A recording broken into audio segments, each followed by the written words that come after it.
अमन में क्या है, उनके लिए क्या सहानुभूति है, या आपकी क्या प्रतिक्रिया है? देखिए, विपक्ष के सामने सबसे बड़ा सवाल और सबसे बड़ी प्रॉब्लम पता क्या है? विपक्ष की क्रेडिबिलिटी खत्म हो गई है।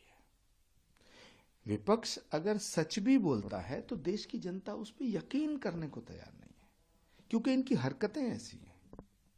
ये कभी कहते हैं हम हिंदुत्व को मिटाएंगे और हिंदुओं की सरकार लाएंगे, तो हिंदुत्व से हिंदू अलग कर देते हैं। कभी कहते हैं कि साहब ये राम मंदिर का बहिष्कार करेंगे, कभी सनातन को मिटाएंगे।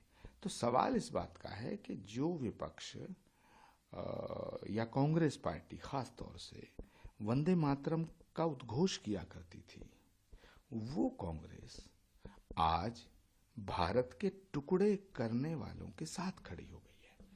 तो देश की जनता में उनकी जो प्रासंगिकता है, उनकी जो क्रेडिबिलिटी है, उनकी जो विश्वसनीयता है, उस पर सवालिया निशान खड़ा हो गया है।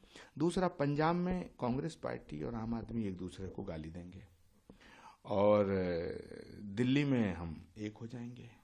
ऐसे ही ममता बनर्जी बंगाल में कांग्रेस को और कांग्रेस वाले टीएमसी को गाली देंगे, फिर दिल्ली में एक हो जाएंगे।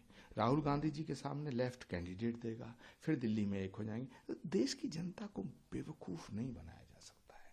तो सबसे बड़ा सवाल जो विपक्ष के पास है, विपक्ष के सामने है, वो उनकी क्रेडिबिलिटी का है। विपक्ष क्रेडिबिलिटी खो चुका है और निरंतर खोता जा रहा है। नरेंद्र मोदी एक ऐसे नेता हैं इस देश में जिनकी क्रेडिबिलिटी है। उन्होंने कहा भाई हम 370 हटाएंगे, हटा दी। उन्होंने कहा राम मंदिर का भव्य निर्माण होगा, हो गया। उन्होंने कहा सीए लागू होगा, हो गया।